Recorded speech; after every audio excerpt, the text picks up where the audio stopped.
Bonjour tout le monde, mon nom est Marie Filto.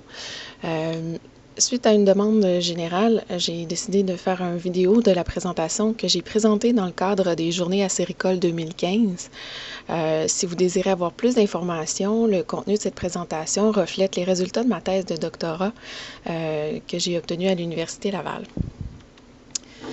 Alors au menu aujourd'hui, je vais vous parler donc de la problématique de la variabilité de la qualité du sirop d'érable, évidemment de microbiologie acéricole puisque je suis microbiologiste de formation. J'aimerais mettre au clair tout de suite que les micro-organismes dont je parle sont ceux que l'on retrouve dans la sève d'érable avant la transformation en sirop d'érable, donc avant que la sève soit bouillie et concentrée, ce qui veut dire que ces microbes vont être détruits au moment de la transformation et ils ne représentent donc aucun danger pour la santé humaine sous quelle forme que ce soit. Donc le sirop d'érable, une fois bien emballé, il est stérile, il ne contient pas de micro-organismes. Par contre, les microbes qui se retrouvent dans la sève vont avoir un impact sur sa qualité. Et c'est ce dont je vais vous parler au cours de la présentation. Donc, je vais vous présenter le plan des expériences qui ont été faites dans le cadre du projet de ma thèse de doctorat. Je vais vous parler de populations microbiennes, donc des différents types de microbes qu'on retrouve dans la sève. Et je vais faire le lien avec la composition de la sève, la composition chimique de la sève, ainsi que le lien avec la composition du sirop et le test ultime, le lien avec la saveur du sirop. Donc, la qualité du sirop d'érable, c'est quelque chose qui est variable. La plupart des acériculteurs sont bien au fait de cette problématique. Pour les consommateurs, c'est peut-être un peu moins évident de savoir que la variation va au-delà d'une variation de couleur, mais c'est une problématique qui est quand même importante, étant donné qu'elle va toucher environ 1 sirop sur 4 si on en croit les données de la Fédération des producteurs acéricoles. Et cette variation-là n'est pas toujours problématique. Donc oui, il y a des problèmes de qualité, des sirops qui ont de mauvaise qualité, mais dans les bons sirops, il y a aussi toute une variation de saveurs qu'on pourrait comparer à la variation des saveurs qu'on retrouve dans le vin, par exemple. Donc il y a un outil qui s'appelle la roue des flaveurs, et c'est pas une mauvaise traduction ici. Flaveur veut dire à la fois saveur et odeur. Donc il y a un outil qui s'appelle la roue des flaveurs qui a été développé pour décrire les différentes flaveurs qu'on retrouve dans le sirop d'érable. On va retrouver par exemple des saveurs végétales ligneux, donc des saveurs de bois, évidemment la saveur d'érable hein, qui est difficile de décrire autrement que par le mot érable. Des saveurs de confiserie, donc des saveurs de sucre, de bonbons qui vont aller de légères à modérées et finalement des saveurs de vanille, ce qui n'est pas très surprenant de retrouver des saveurs de vanille dans le sirop d'érable puisque la lignine du bois, lorsqu'on la décompose, va nous donner des molécules de vanilline, donc la molécule de saveur de vanille. On va retrouver aussi des saveurs de type empyréumatique qui vont aller encore une fois de léger à fort. Dans le cas de saveurs empyreumatique léger, on parle de sucre doré, de chicorée, de pain grillé, alors que dans les saveurs plus forts, on va parler plus de sucre brûlé, là. Et donc, quand il s'agit de saveurs empyreumatique forts, ça va devenir un défaut pour le sirop d'érable. On va aussi retrouver des saveurs comme lactées, florales, fruitées, épicées qui vont être plus rares.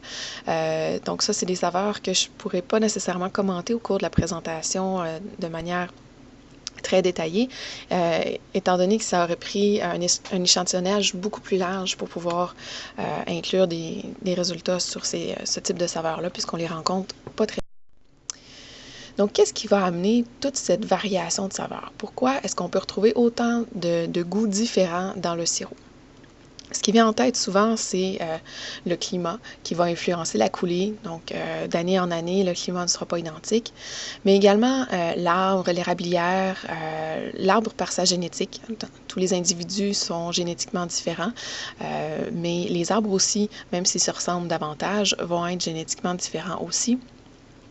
Et même d'une érablière à l'autre, il va y avoir encore plus de différences à ce niveau. Il y a tout l'aspect du sol, du terroir, l'exposition, etc. Donc, tout ce qui fait l'érablière, ça va avoir une importance sur la composition de la sève. Et bien évidemment, il faut considérer l'action des micro-organismes aussi. Les micro-organismes vont avoir un impact important sur la composition de la sève. Mais je n'oublie pas non plus que les acériculteurs ont un grand rôle à jouer sur la qualité du sirop. Donc, par leur méthode de récolte, par leur procédé de transformation, donc tous ces facteurs vont composer ce que j'appelle le savoir-faire de l'acériculteur et qui va contribuer à faire des bons sirops. C'est certain que la composition de la sève, c'est le facteur le plus important parce que c'est la matière première et ça prend une sève de qualité pour faire un sirop de qualité. Si on n'a pas une sève de qualité au départ, même le meilleur des acériculteurs ne sera pas capable de faire un bon sirop. Alors, ça divise un peu les facteurs qui influencent la qualité en deux, parce qu'on a tous les facteurs qui vont être affectés par le climat, donc les facteurs de type environnementaux, comme les micro-organismes, par exemple, vont être affectés par la température. Il y a des microbes qui vont aimer se développer à des températures plus froides, d'autres à des températures plus chaudes. Et bien sûr, de l'autre côté, tout le savoir-faire de l'acériculteur, c'est ce qui compose le facteur humain. Le facteur humain, c'est quelque chose qui a été travaillé énormément pour essayer de contrôler la qualité du sirop d'érable. Donc, il y a plein d'études qui se font sur les procédés de transformation, sur les différentes méthodes d'entaillage, par exemple. Mais du côté des facteurs environnementaux, souvent, on a tendance à se dire que on peut rien y changer, on ne peut pas aller influencer le climat. Dans le cas des érablières, ce serait difficile d'aller influencer la génétique des arbres, mais il y aurait peut-être une façon de briser cette barrière entre les facteurs environnementaux et le facteur humain, et ce serait d'aller jouer au niveau des micro-organismes. Donc, est-ce que l'homme pourrait, par ses méthodes de récolte, par ses procédés, aller influencer les micro-organismes qui vont, eux, jouer sur la composition de la sève d'érable? C'est une idée qui peut sembler un peu farfelue à certains d'entre vous, mais de ma perspective, étant diplômée en sciences et technologies des aliments, pour moi, c'est quelque chose qui semble évident. Quand on pense par exemple que le vin, le pain, la bière, le fromage, ce sont des aliments qui sont fermentés, qui ont besoin de l'action des micro-organismes pour être produits, celle des levures ou celle des bactéries, et on fabrique ces aliments depuis des milliers d'années. Le sirop d'érable, on en fabrique depuis très longtemps aussi, depuis au moins quelques centaines d'années. Mais en fait, on a fabriqué tous ces aliments-là avant même d'avoir découvert les microbes, depuis l'invention du premier microscope en 1673, et même avant d'avoir découvert le rôle des microbes dans les années 1860. Donc, avant même qu'on sache qu'est-ce qui se passe, pourquoi est-ce qu'on est capable de faire du vin ou de la bière si on utilise tel ou tel procédé, on était capable de produire ces aliments-là. Donc, est-ce que c'est la même chose pour le sirop d'érable? Est-ce qu'on a besoin de l'action des micro-organismes pour produire le sirop d'érable tel qu'on le connaît? Bien, c'est une idée qui reste à démontrer. On sait qu'il y a des micro-organismes dans la sève depuis une bonne centaine d'années. La présence de bactéries, la présence de levures a été démontrée. Et il y a même des chercheurs dans les années 1950 aux États-Unis qui se sont posé la question à savoir si rajouter des microbes dans la sève pouvait améliorer la qualité, la saveur du sirop. Ils ont fait des découvertes intéressantes, mais avec les moyens de l'époque, l'identification des micro-organismes est un peu plus nébuleuse et on n'arrive pas aujourd'hui à retrouver ces microbes dans la sève. Donc, il faut repartir un peu à zéro. Dans les années 1990, il a été démontré que la sève, lorsqu'on l'entaille de manière aseptique, elle est stérile. Donc, elle va contenir moins de 10 microbes par millilitre. C'est donc dire qu'à l'intérieur de l'arbre, la sève ne contient pas de micro-organismes. C'est comme le sang à l'intérieur de notre corps. Et tout comme nous, on est couvert de micro-organismes, la surface de l'arbre, elle, est recouverte de micro-organismes. Donc, dès le moment où on va faire un trou dans l'écorce de l'arbre, où on va aller l'entailler, la sève, lorsqu'elle va passer par ce trou, va se trouver à être contaminée par les micro-organismes qui étaient présents sur la surface de l'arbre et dans l'environnement, ainsi que sur les équipements avec lesquels le trou a été fait. Donc, il va y avoir une contamination des équipements de récolte à partir de l'entaille. Les travaux de doctorat de Luc Lagacé, qui est un des collaborateurs du projet, mais qui a fait sa thèse de doctorat au moment où il a terminé sa thèse au moment où moi je commençais la mienne. Et ses travaux portaient sur les biofilms qu'on retrouve à l'intérieur des tubulures. Des biofilms, c'est des tapis microbiens que les microbes vont former à l'intérieur des tubes de plastique. Donc, les microbes aiment beaucoup adhérer aux surfaces de plastique. Vous pouvez voir ici là, un exemple de tapis microbien très épais. Là. Donc, ça peut aller jusqu'à boucher les tubulures dans certains cas. Et donc, M. Lagacé a montré qu'il y avait une certaine persistance de ces biofilms d'année en année. Donc, pour une même érablière, on a tendance à retrouver les mêmes micro-organismes d'année en année. Et c'est là que moi, je suis rentrée en scène et que j'ai été recrutée pour faire mon projet de doctorat, pour faire le lien entre les microbes et les saveurs du sirop d'érable. Donc avant d'aller plus loin, je vais vous donner un petit cours de microbiologie 101 pour m'assurer que vous êtes bien en mesure de comprendre certains éléments importants. D'abord, des bactéries. Les bactéries, ce sont des cellules primitives, donc des cellules très simples qui n'ont pas beaucoup de machinerie, alors elles peuvent se diviser très rapidement. Elles vont être tout petites aussi, elles vont faire environ 1 micron de diamètre. Alors que les levures, elles, c'est un autre type de micro-organismes qui vont être plus complexes. Elles vont avoir plus de machinerie et elles vont davantage ressembler à nos cellules humaines à nous. Elles vont se diviser un peu plus lentement et elles vont avoir un diamètre 10 fois plus gros, donc un volume 1000 fois plus gros. Alors, dans la sève, ces deux micro-organismes vont se développer. On sait qu'il y en a très peu, donc au moment où une goutte traverse le chalumeau, elle va contenir très peu de bactéries. Elle va être claire, limpide, mais si vous regardez ici sur la droite, on a un bassin de concentré qui est devenu trouble, le liquide est jaunâtre. C'est parce qu'il y a eu un développement microbien très intense et on en est arrivé à 10 millions de bactéries par millilitre de façon typique. Et cette croissance microbienne-là, elle est due au fait que la composition de la sève, ça se rapproche énormément de la composition d'un milieu de culture que j'utiliserais par exemple en laboratoire. Donc, ça permet de soutenir la croissance des micro-organismes. Les micro-organismes de type bactérien, les bactéries vont se développer plus rapidement que les levures, mais comme les levures occupent plus d'espace, elles sont plus grosses, elles vont être tout aussi importantes dans la sève. Maintenant, la problématique de la question entre les microbes et la saveur, c'est parce que si on prend 1 millilitre, donc une goutte de concentré de sève dans lequel il y a typiquement 10 millions de bactéries par millilitre, on va retrouver pas 10 millions de fois le même micro-organisme, on va en retrouver des centaines, voire des milliers d'espèces différentes. Donc, c'est tout un zoo de microbes qu'on a dans chacune des gouttes de concentré. Et c'est donc difficile d'aller faire le lien entre chacun de ces microbes individuellement et tous les types de saveurs qu'on peut retrouver dans le sirop. Alors, pour faire mon projet, ça m'a demandé de s'intéresser à des choses telles que l'identification des micro-organismes qu'on retrouve dans la sève, bien entendu, mais également d'aller décrire la variation des populations microbiennes, donc de prendre en compte toutes ces espèces microbiennes différentes et d'aller voir de quelle façon elles vont varier de région en région et en cours de période de coulée également. Et au final, c'est d'aller voir si les liens entre ces populations microbiennes sont liés à la composition de la sève, à la composition du sirop et également aux saveurs du sirop. Donc, le plan expérimental du projet était le suivant. Donc, c'était un gros projet dans le domaine acéricole qui a été mené en grande partie par le Centre Acer, donc qui se sont occupés des échantillonnages, de la logistique, etc. Donc, je les remercie. Ça a été des grands collaborateurs pour ce projet. Et ils m'ont obtenu des échantillons de 19 producteurs provenant de 6 régions du Québec, donc plusieurs producteurs pour chaque région, ainsi que des échantillons qui proviennent de 5 périodes de la coulée. Donc, on les exprime ici en pourcentage de période de coulée. Étant donné que d'une région à l'autre, les dates peuvent être différentes, en les exprimant de cette façon, ça nous permet de classer les sèves de début de saison avec celles de début de saison et etc.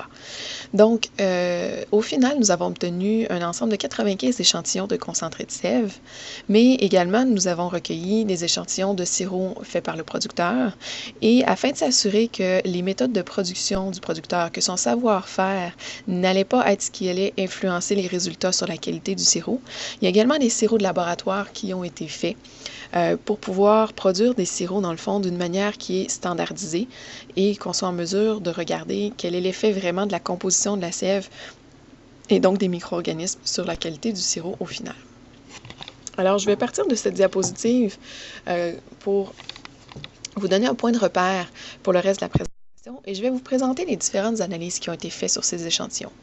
Je me suis particulièrement occupée de faire des analyses moléculaires à l'Université Laval, mais nos collaborateurs, le Centre Acer, ont fait toute une batterie de tests également sur les échantillons, donc des analyses microbiologiques pour compter les micro-organismes qu'on retrouve dans chaque échantillon, des analyses chimiques pour évaluer la composition de la sève et la composition du sirop, ainsi que des analyses organoleptiques, dont des tests de saveur et d'odeur sur les sirops de laboratoire et les sirops des producteurs en utilisant le vocabulaire de la roue des flaveurs.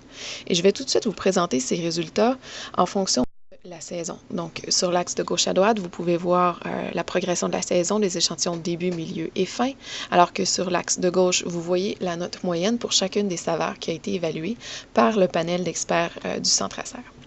Donc, première conclusion générale, on a pu se rendre compte que les saveurs végétales ligneux sont très présentes en début de saison, mais vont disparaître très rapidement à partir du milieu de la saison. Également, les sirops qui ont les saveurs de vanille les plus prononcées se retrouvent au début et en milieu de saison. Alors que les saveurs d'érable, elles, vont être présentes surtout dans les sirops de milieu de saison. Également, les notes globales, donc l'appréciation générale des sirops va corréler énormément avec la présence de saveurs d'érable. Et il va être maximal en milieu de saison. Et troisième conclusion qui est obtenue de ces résultats, c'est que les saveurs empyreumatique et les saveurs de confiserie vont varier simultanément et vont augmenter tout au long de la saison, même en fin de saison, vont aller jusqu'à devenir problématiques et devenir faux. Donc, passons maintenant aux analyses microbiologiques et regardons qu'est-ce qui se passe en cours de saison, encore une fois. On peut voir qu'en cours de saison, donc de gauche à droite, en fonction de l'avancement exprimé ici en pourcentage de coulée, que la quantité de micro-organismes sur l'axe de gauche va augmenter en cours de saison pour tous les microbes qui ont été mesurés. Donc sur l'axe de gauche, la quantité des microbes est exprimée sur une échelle logarithmique, donc ce qui veut dire qu'à 6, on parle de 1 million de micro-organismes par millilitre. En bleu, on voit les comptes bactériens qui augmentent rapidement et qui sont les plus importants dans la sève d'érable. En vert, on peut voir les comptes anaérobes. Ce sont des micro-organismes qui peuvent se développer en absence d'oxygène. Et on peut voir qu'en fin de saison, la croissance de ces micro-organismes est particulièrement rapide. Alors qu'en mauve, vous pouvez voir les micro-organismes de type Pseudomonas. Donc, c'est un genre bactérien qui inclut plusieurs espèces et il forme le genre le plus abondant dans la sève d'érable. Comme vous pouvez le constater, la ligne mauve est quand même très inférieure à la ligne bleue. Donc, on peut dire que les Pseudomonas représentent seulement une fraction du total des bactéries qui sont présentes dans la sève. Mais ce sont pourtant le genre le plus abondant. Ce que ça veut dire, c'est que disons que les Pseudomonas représentent environ 10%. Les 90 autres pourcents sont composés d'espèces qui ne forment qu'un très petit pourcentage dans la population microbienne en général. Donc, on a une grande diversité de micro-organismes présents dans les échantillons de sève d'érable. Et ensuite, de même, on peut voir les levures qui vont se développer un petit peu plus lentement, donc la pente va être moins à pic que pour les bactéries, suite à ce que je vous ai expliqué plus tôt. Donc, ce sont des cellules généralement qui vont se développer moins rapidement. Mais elles ont un impact tout aussi important étant donné qu'elles sont beaucoup plus volumineuses que les bactéries, donc leur potentiel d'action enzymatique est environ équivalent. On a maintenant en main sur nos échantillons des informations très intéressantes. On est capable de savoir combien de micro-organismes se retrouvaient dans chaque échantillon de sève et également quelle était la qualité globale de chaque des sirops. Donc ici, on va s'intéresser à voir l'effet de la quantité de bactéries sur la qualité, donc sur la note globale des micro-organismes. Certains d'entre vous seront peut-être surpris d'apprendre que en fait, il n'existe pas nécessairement une relation linéaire entre les deux. En fait, il semble y avoir plutôt un optimum. À environ 1 million de bactéries par millilitre, on semble observer les sirops qui ont la meilleure qualité générale, qui ont les saveurs d'érable les plus intenses également. Donc, ce que ça veut dire, c'est que les sèves, qui ne sont pas assez contaminées, auraient peut-être intérêt à être laissées reposer quelques heures, voire quelques jours dans certains cas, afin de développer un certain effet sur la composition de la sève pour obtenir des sirops qui sont de saveur optimale. Par contre, les micro-organismes sont capables de savoir lorsqu'ils sont seuls ou lorsqu'ils sont en groupe. Et à partir d'une certaine densité, donc d'une certaine quantité de micro-organismes, leur comportement peut changer. Et c'est ce qui peut entraîner ici l'effet qu'on voit qu'à partir que dépasser 1 million de bactéries par millilitre, on voit une baisse rapide dans la qualité des sirops. Il faut noter qu'en fin de saison, même à 10 millions de bactéries par millilitre, ici en moyenne, la qualité est faible, mais la variation peut être très élevée, puisqu'on a retrouvé dans l'étude des sirops qui provenaient de sèves très contaminées, mais qui étaient tout de même très bons. Donc, pour expliquer cette observation qu'en fin de saison, on retrouve tant des très bons sirops que des mauvais sirops, j'ai fait des études moléculaires. Les études moléculaires, ça veut veut dire, en fait, c'est que je me suis déguisée en agent de, en, en- en- en agent de CSI pour aller utiliser l'ADN des micro-organismes. Donc, faire un travail de détective. En se servant de l'ADN des micro-organismes, on est capable de les comparer à celle d'une base de données. Donc, ça nous sert un peu comme d'un code barre ou d'une empreinte digitale. Ça nous permet d'identifier les micro-organismes. Je vous montre un exemple de ce type d'analyse. Vous pouvez voir ici sur chacun des graphiques, donc on a un profil ici, et de gauche à droite, c'est la taille des fragments d'ADN qui va changer, alors que en hauteur, c'est une intensité, une fluorescence qui nous renseigne sur la quantité de chacun dans le mélange. Donc, chaque pic, en fait, peut être référencé à l'aide d'une base de données à un micro-organisme en particulier dans la sève. Dans ce cas-ci, ce sont des profils de levure. Et la hauteur du pic va nous renseigner sur la proportion qu'occupe ce micro-organisme dans la population totale. Donc, on peut comparer ces profils pour tous les échantillons. Par exemple, vous pouvez voir ici, les graphiques de gauche vous montrent la stabilité en cours de saison chez un même producteur. Donc, on a le début, le milieu et la fin. Et vous pouvez voir que les pics vont être généralement les mêmes, ceux qu'on va retrouver. Mais la hauteur des pics, elle, va varier en cours de saison. Alors que si on regarde les graphiques sur la droite, la variation entre les producteurs, c'est-à-dire que je vous présente ici des profils de 4 érablières différentes, toutes au milieu de la saison, on peut voir qu'il y a des pics qui vont apparaître chez certains producteurs, mais qui ne seront pas présents chez tous les producteurs, par exemple. Donc, il semble y avoir plus de variations à ce niveau entre les producteurs et entre les régions. Donc, l'analyse de ces profils microbiens a mené à plusieurs conclusions générales. D'abord, on a remarqué que la présence de bactéries et de levures adaptées au froid est quand même très impressionnante. Donc, ce sont des micro-organismes qu'on dit psychrophiles. Et c'est tout à fait normal si, en fait, leur environnement original, c'est la surface de l'arbre, comme on entaille à des températures très froides.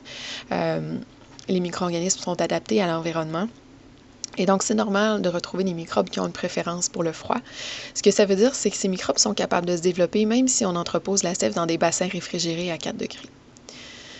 Ensuite, on a observé une absence générale de bactéries sporulentes, ou ce sont généralement des bactéries pathogènes, donc c'est l'ennemi numéro 1 des cannes de conserve. On n'en retrouve pas dans la sève, donc c'est une bonne chose, puisque on a tendance des fois à les boire directement à la sève, à la chaudière, mais il semble que ça ne pose pas de problème de manière générale. On retrouve également la présence de bactéries de la peau.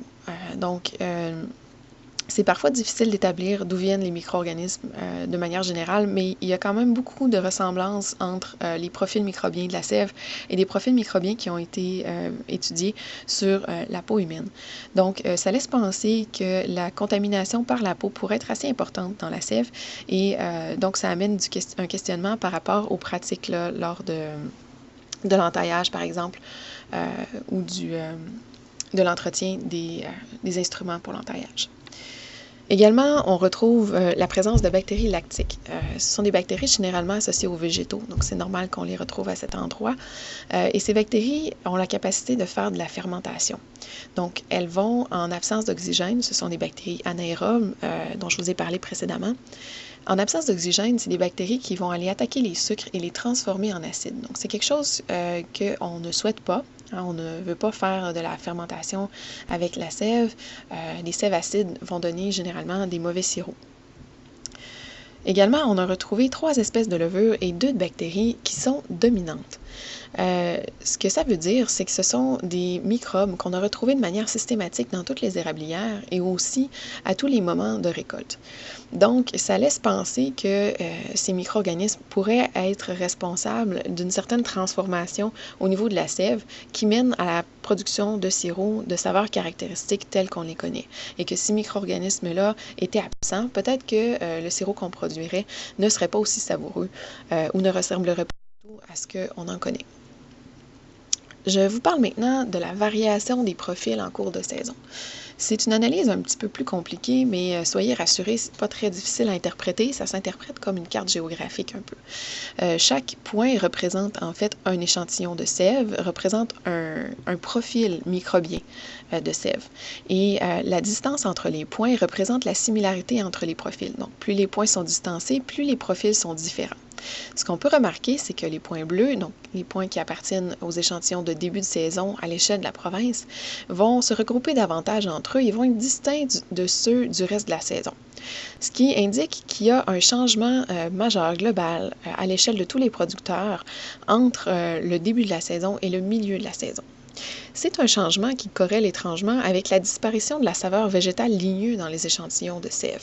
Et comme dans les profils, cette variation-là, elle est surtout attribuable à une variation dans la proportion de certaines bactéries apparentées à Pseudomonas fluorescens, qui est une bactérie qui produit des pigments fluorescents. Vous pouvez voir ici là, une colonie sur un milieu de culture que j'ai mis sous une lampe ultraviolette. On voit là, donc un halo fluorescent autour de la colonie et si on regardait par exemple du concentré de sève sous une lampe ultraviolette, on peut souvent voir ces pigments fluorescents dans le concentré de sève.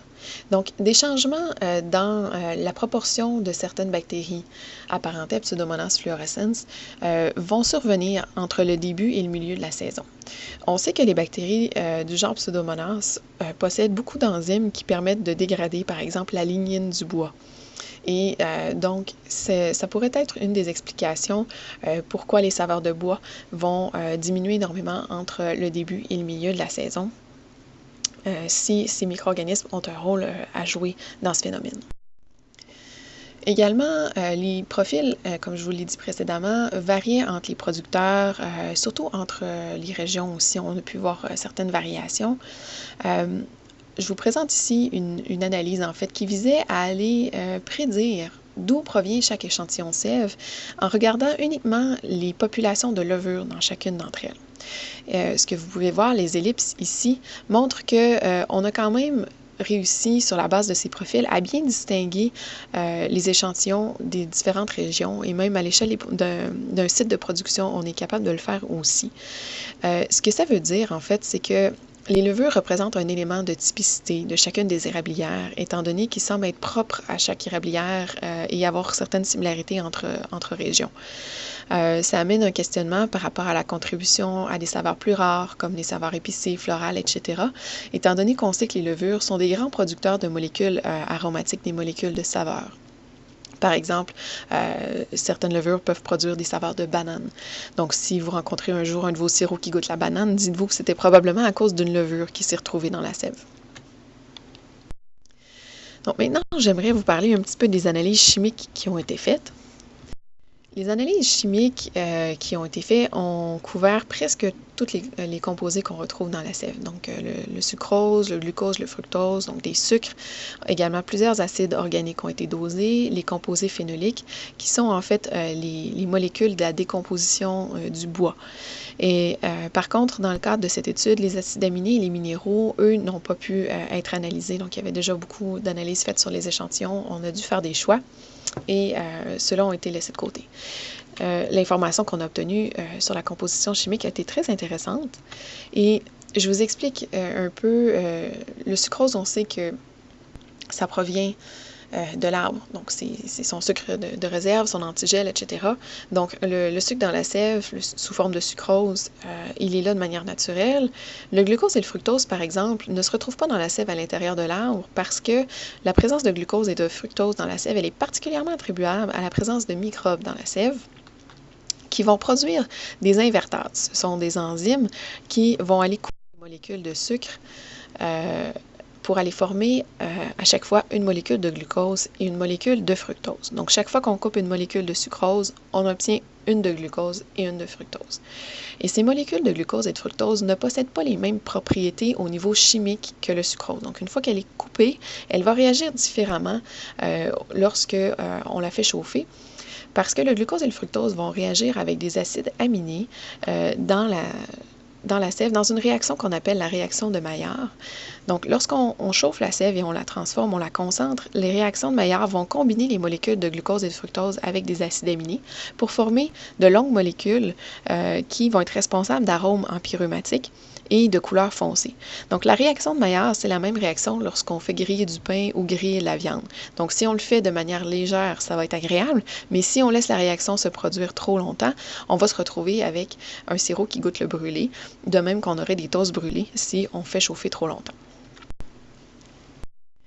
Donc, ces analyses chimiques sont très intéressantes à mettre en contexte avec les analyses moléculaires qui ont été faites, donc avec les profils microbiens qu'on a obtenus. Je vous présente encore une fois une analyse où la distance entre les points représente la similarité entre les profils de chacune des sèves. Ici, on parle des profils chimiques, donc de la composition de chacune des sèves. Et vous pouvez voir les flèches ici vont représenter chacun des facteurs qui a été quantifié dans la sève, qui a été dosé. Et l'angle entre les flèches, en fait, va représenter le niveau de corrélation qui existe entre chacun de ces facteurs. Par exemple, les flèches de glucose et de sucrose sont à 180 degrés, ce qui indique une corrélation négative entre ces deux facteurs, alors qu'il y a un angle très faible entre le glucose et le fructose, ce qui indique une corrélation positive entre ces deux facteurs. Donc, c'est normal, considérant que lorsque on coupe une molécule de sucrose en deux, on obtient une molécule de glucose et de fructose. Mais ce qui est intéressant à regarder ici, c'est lorsqu'on rajoute l'information sur les profils microbiens. On peut se rendre compte, ici je vous donne l'exemple sur les sèves de fin de saison, mais on peut voir des corrélations de ce genre tout au long de la saison. On peut voir qu'il y a certains microbes qui vont être corrélés avec la présence de certains composés dans la sève. Par exemple, on a une bactérie lactique, le conostoc, qui va être corrélé de manière négative avec la présence d'acide malique, par exemple. On sait que le conostoc va consommer l'acide malique comme source d'énergie lorsqu'il est en présence d'oxygène dans la sève. Par contre, lorsqu'il est en absence d'oxygène, il va avoir tendance à aller fermenter le sucrose et à produire des acides organiques.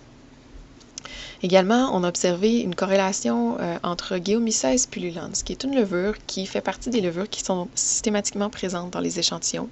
Et on peut voir que ce micro-organisme est corrélé de manière positive avec la présence de glucose et de fructose.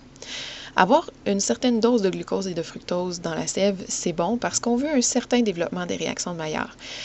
Mais comme une saveur empyrématique fort devient un défaut de saveur, on veut pouvoir contrôler de manière précise le développement de ce type de saveur. Donc, ce sera à faire attention si c'est un indicateur ici là, de la présence de cette levure, de la présence des sucres glucose et fructose, donc des sucres réducteurs. Et également, l'origine de cette levure, est-ce qu'elle provient de l'environnement ou de la peau? Ça reste un peu en suspens, étant donné que cette levure, on la retrouve tant sur la peau que dans l'environnement. Donc, j'aimerais maintenant vous présenter une analyse des résultats combinés. Donc, c'est un petit peu plus complexe. Encore une fois, on a des flèches qui représentent des corrélations.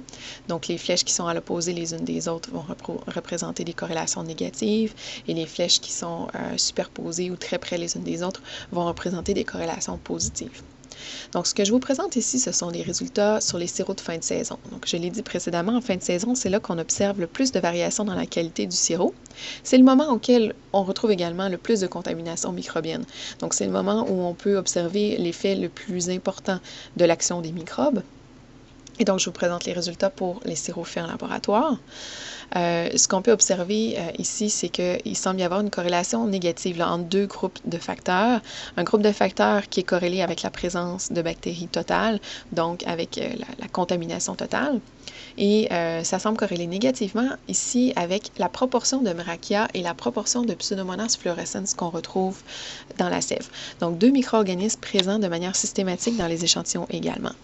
Donc, ce que ça veut dire, c'est que ces microbes ici semblent être corrélés avec avec des échantillons où la contamination totale est un peu plus faible, probablement parce que ces microbes sont capables de faire compétition à d'autres micro-organismes, par exemple, pour limiter leur développement, ce qui serait une bonne chose en fait.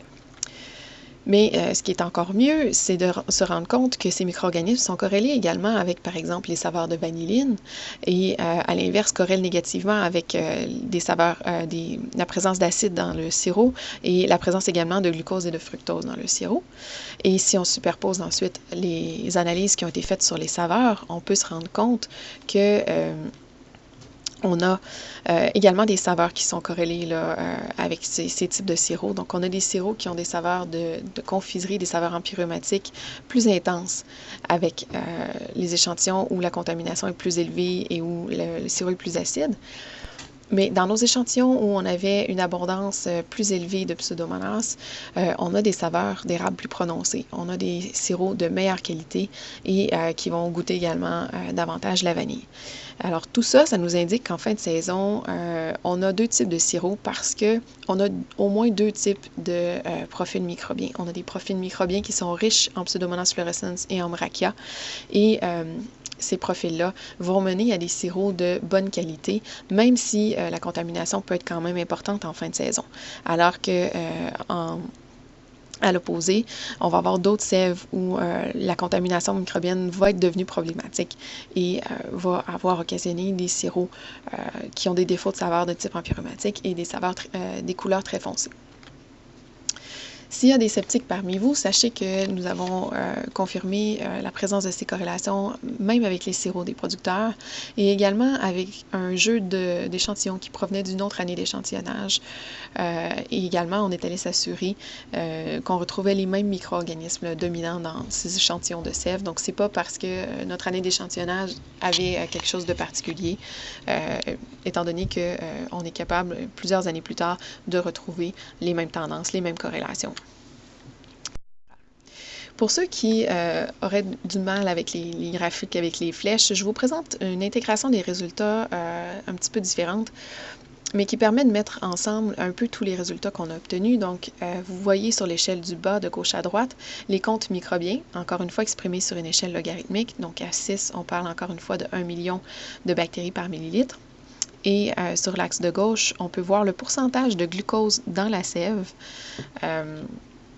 Et chacune des barres de couleur ici dans l'histogramme représente une catégorie de profils microbiens. Donc, sur la base des profils microbiens, j'ai divisé les profils en 4 catégories, donc en les classant par similarité. Et ensuite, on peut regarder ici que différents types de profils, différentes classes de profils microbiens vont avoir des comportements différents à mesure que la contamination microbienne augmente. On ne voit pas vraiment de différence de comportement jusqu'à environ 1 million de bactéries par millilitre. Donc, ça pourrait expliquer pourquoi on avait une augmentation de la qualité jusqu'à ce seuil-là, c'est-à-dire qu'à peu près tous les micro-organismes vont avoir le même comportement ou vont être en nombre trop peu suffisant pour affecter la quantité de glucose, par exemple, qu'on retrouve dans la sève.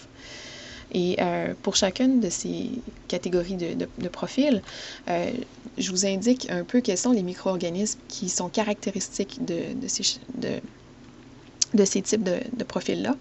Et on peut se rendre compte que les profils en mauve ont une proportion plus élevée de Pseudomonas fluorescens et on peut voir que dans ce type de profil, il n'y a pas une augmentation aussi importante du pourcentage de glucose, même avec 10 millions de bactéries par millilitre. Donc, c'est dire que le comportement de ces microbes est différent et aurait probablement un effet protecteur sur la saveur des sirops. Donc, ça résume un peu les tendances générales qu'on a pu observer quant au développement des saveurs. Donc, on a en début de saison des sirops de type végétal, probablement parce que notre contamination microbienne n'est pas suffisante pour aller finir de dégrader les différentes molécules de bois résiduelles qui se retrouvent dans la sève. Alors qu'en milieu de saison, on se retrouve avec une moyenne de contamination microbienne qui est optimale et peu importe le type de microbe qu'on retrouve, leur effet est à peu près similaire entre eux, là. Donc, ça nous permet d'obtenir des sirops qui ont une saveur d'érable bien développée, qui n'est pas masquée par d'autres saveurs comme des saveurs de bois, par exemple. Alors qu'en fin de saison, ben là, ça devient critique quel type de micro-organisme s'est retrouvé dans votre sève, parce que dans certains cas, il faut faire attention, on va avoir des quantités de glucose élevées, donc un développement de saveur empyromatique beaucoup plus rapide que dans d'autres cas où les taux de glucose sont plus faibles. Ce que ça veut dire, c'est qu'on aurait intérêt à suivre, par exemple, la concentration en glucose dans la sève afin de s'assurer d'en avoir un minimum, pour avoir un développement optimal des saveurs d'érable et de se débarrasser des saveurs végétales, alors que lorsqu'on atteint là, des quantités un peu trop élevées, ben, il faut se méfier et on aurait tendance à faire attention au niveau des procédés de transformation. Ça m'amène à conclure sur tous ces résultats que les micro-organismes amènent dans la sève deux choses. Ils ont un impact quantitatif, donc leur quantité est importante, mais également ils ont un impact spécifique. Donc certains micro-organismes vont avoir un impact favorable et d'autres vont être associés à un impact plutôt négatif.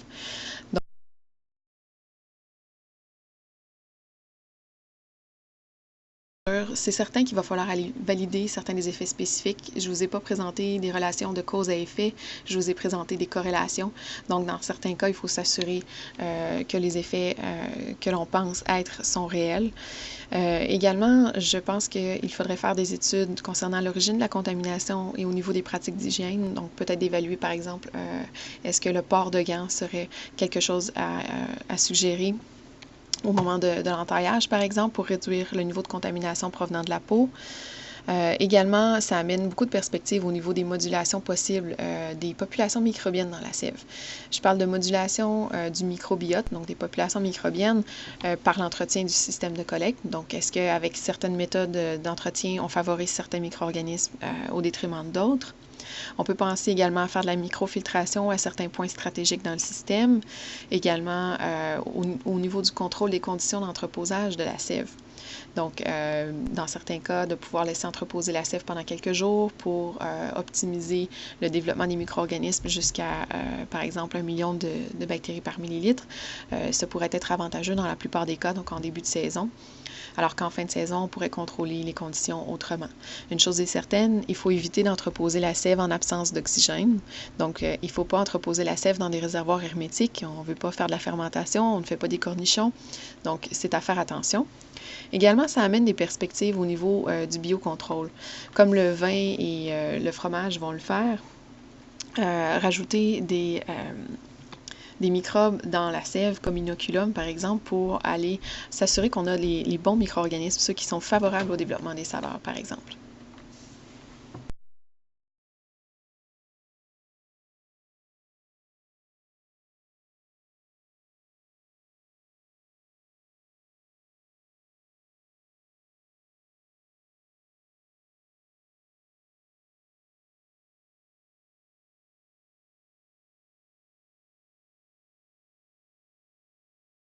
Et ça nous permettrait de briser cette fameuse barrière entre les facteurs environnementaux et les facteurs humains. Donc, ça permettrait, par les différentes méthodes de récolte, d'aller contrôler l'action des micro-organismes sur la sève.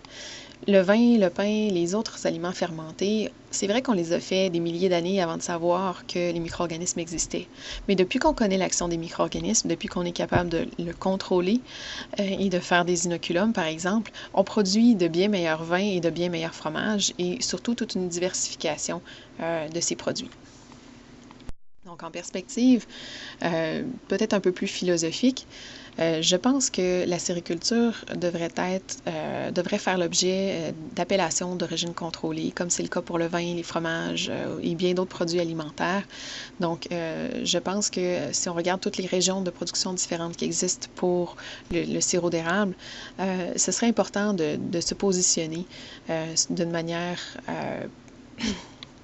manière géographique et d'aller spécifier, étant donné que les sirops d'une région à l'autre ne sont pas identiques, ils pourraient avoir des propriétés qui leur sont propres. Donc ça aussi, ça demanderait d'autres études pour aller en faire la démonstration, mais je pense qu'il y a là quelque chose de très intéressant pour apporter une valeur ajoutée à nos produits d'érable.